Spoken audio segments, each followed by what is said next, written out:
রাসূলুল্লাহর সাহাবী সালমান ফারসি রাদিয়াল্লাহু তাআলা আনহু এখন ইসলাম কবুল করে নাই, ঈমানের কালেমা পড়বে বলে, মুসলমান হবে বলে বাড়ি থেকে তিনি রওনা করেছেন। পথ চলতে চলতে একজন অমুসলিম ইহুদির সঙ্গে দেখা। রাসূলুল্লাহর সাহাবী সালমান ফারসি রাদিয়াল্লাহু তাআলা আনহু ইহুদিকে জিজ্ঞাসা করলেন, ভাই আপনি কি জনাবে মুহাম্মদ রাসূলুল্লাহ সাল্লাল্লাহু আলাইহি ওয়াসাল্লামের সন্ধান খোঁজ কি আপনি দিতে পারেন? ইহুদি বলল, ভাই কেন? বলছে, আমি ওনার সন্ধান পেয়েছি, উনি হলেন আখিরি জামানার নবী। ও ভাই, আমি ওনার হাতে হাত দিয়ে ঈমানের কালেমা পড়ে মুসলমান হব। এই কথাটা শুনবার পরে ইহুদি বলল, সালমান, যে কথাটা বলেছো ভুলে যাও, মনে রাখো তুমি যদি আমার এখান থেকে এক পা বাড়াও, এখনই তোমাকে বন্দী করে দেব। যা বলেছো ভুলে যাও, এখান থেকে একটা কদম যদি তুমি বাড়াও, এখনই তোমাকে আমি আটকে দেব, বন্দী করে দেব। সালমান ফারসি রাদিয়াল্লাহু তাআলা আনহু কেমন অপরাধ করলাম, কোন কারণে ইহুদি আমাকে বন্দী করে দেবে, আটকে দেবে? সালমান ফারসি রাদিয়াল্লাহু তাআলা আনহু জানতে বড় ইচ্ছা হয়, ভাই কেন আমাকে বন্দী করবেন, আটকে দেবেন? বাড়ি থেকে বেরিয়েছি, রাসূলুল্লাহর হাতে হাত দিয়ে ঈমানের কালেমা পড়ে মুসলমান হব। আমি তো আপনার কোনো ক্ষতি করি নাই, সম্পদ হরণ করি নাই, আত্মসাৎ করি নাই, মারামারি করি নাই, আপনার সঙ্গে কোনো বিবাদ ঝামেলা আমার নাই, কোন কারণে আপনি আমাকে বন্দী করে দেবেন? ইহুদি বলল, সালমান, তুমি কি বোঝো না, মুহাম্মাদের হাতে হাত দিয়ে ঈমানের কালেমা পড়া যাবে না। তুমি যদি ওনার হাতে হাত দিয়ে ঈমানের কালেমা পড়তে যাও, মনে রেখো এখনই তোমাকে জেলখানায় বন্দী করে দেব। কিসের ভয় দেখানো হচ্ছে বাপ? জেলের ভয় দেখানো হয়। আজ হকপন্থী যারা, সত্য পথের পথিক যারা, সত্য কথা বলে, সত্যের পথে যারা চলে, মিথ্যা কেস তাদের দেওয়া হয়, তাদের জেলের ভয় তাদের দেখানো হয়। আমার আব্বাজান ভাইজানেরা, মুমিন আপনি হবে, সত্যবাদী আপনি হবে। দুনিয়ার জমিনে বিপদ মুসিবত আমার আপনার পদে পদে কিন্তু আসবে। রাসূলুল্লাহ বললেন, আদ-দুনিয়া সিজনুল মুমিন ওয়া জান্নাতুল লিল কাফির। নবী আবার বললেন, মুমিন যারা হবে দুনিয়াটা তাদের জন্য জেলখানা, বেঈমান বেদিন যারা হবে দুনিয়াটা তাদের জন্য জান্নাত।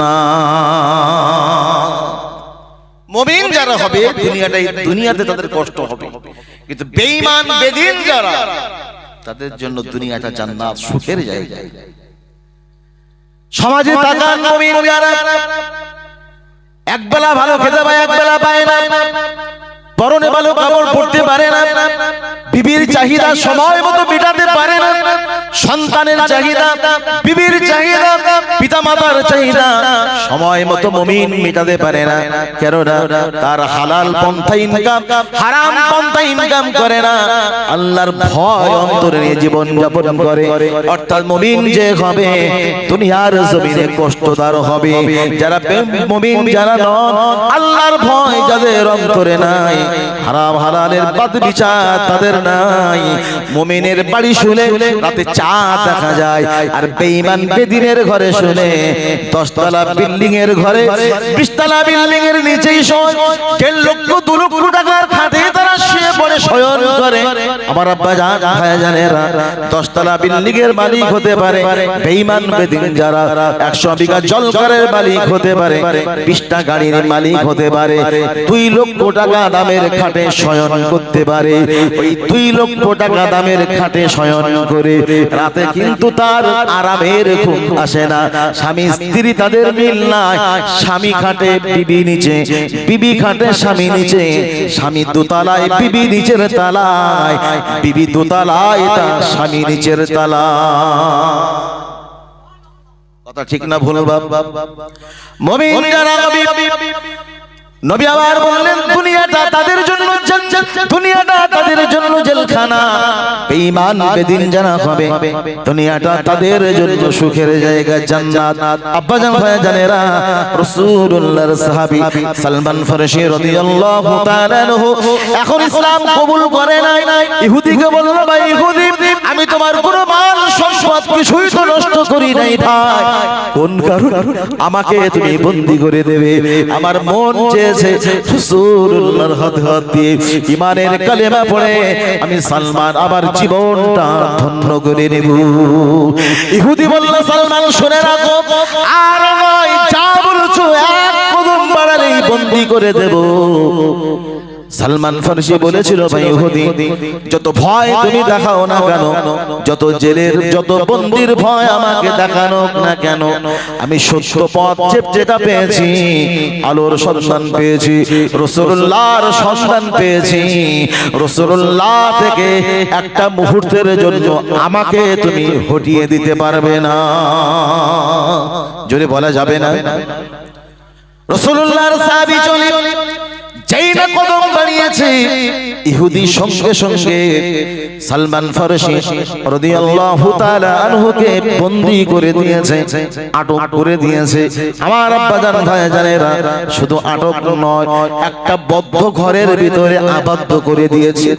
রাসূলুল্লাহর এই সাহাবী সালমান ফারসি রাদিয়াল্লাহু তাআলা আনহুর জন্য ইহুদি আবদ্ধ ঘরে বন্দী করে দিয়ে খাদ্য পানি সব বন্ধ করে দিয়েছে। রাসূলুল্লাহর ওই সাহাবীকে খাবার দেয় না, পিপাসায় কাতর, পানি পানি পানি করে, ভাই ইহুদি খেতে আমাকে দাও না, অসুবিধা নাই, খাবার আমার জন্য বন্ধ করেছো, খাবার আমাকে দাও না, আমি নির্দোষ, কোনো অপরাধ করিনি, কোনো অন্যায় করিনি, বিনা কারণে জেলে বন্দী করে দিয়ে খাবার বন্দী করে দিয়েছো। ও ইহুদি, আমার বড় ইচ্ছা হচ্ছে আমার পিপাসায় কাতর জীবনটা যেন পেরিয়ে যায়, এক ঢোক পানি আমায় তুমি দাও। ইহুদি বলল, সালমান, পিপাসায় এক ঢোক পানি কেন সালমান, যত পানি লাগে সব পানি তোমার দেব, খাবার দেব, জেল থেকে মুক্ত করে দেব, শর্ত হলো রাসূলুল্লাহর হাতে হাত ঈমানের কালেমা পড়তে পারবে না। জেলে বন্দী থাকা অবস্থায় রাসূলুল্লাহর এই সাহাবী সালমান ফারসি রাদিয়াল্লাহু তাআলা আনহু বলেন, ভাই ইহুদি, জেলে আমাকে বন্দী করেছো, খাবার বন্ধ করে দিয়েছো, পিপাসায় কাতর, বুকটা ফেটে যায়, পিপাসায় পানি তুমি বন্ধ করে দিয়েছো। ভাই ইহুদি, শুনে রাখো, আমাকে খাবার দাও আর না দাও, পিপাসায় পানি দাও আর না দাও, জেল থেকে মুক্ত করে দাও আর না দাও, তুমি যাই করো না কেন, আমি রাসূলুল্লাহর ওই সাহাবী যে ঈমান আনবো, আনয়ন করার জন্য বাড়ি থেকে রওনা করেছি, প্রতিপদে বন্দী করে আটকে দিয়েছো, যত ভয় দেখানো হোক না কেন, আমি রাসূলুল্লাহর সাহাবী সালমান জীবনের ভয়ে, মৃত্যুর ভয়ে আমি রাসূলুল্লাহকে ছাড়তে পারবো না। আমার বাজানেরা, রাসূলুল্লাহর ওই সাহাবীকে একদিন নয়, 2 দিন নয়, এক সপ্তাহ নয়, 1 মাসের জন্য খাদ্য পানি সব বন্ধ করা হয়েছিল। আমার আব্বা জানেরা, একটু কি বলবেন, একটা মানুষকে যদি 1 মাস খাবার খেতে দেওয়া না হয় আর পিপাসায় পানি যদি না দেওয়া হয়, ওই মানুষের জীবনে কত কষ্ট। কথাটা বলতে যতটা সহজ, ওই কষ্টটাকে এরকম সহজ মতন না কষ্ট ভাব। রমজানে আমরা যারা রোজা রাখি,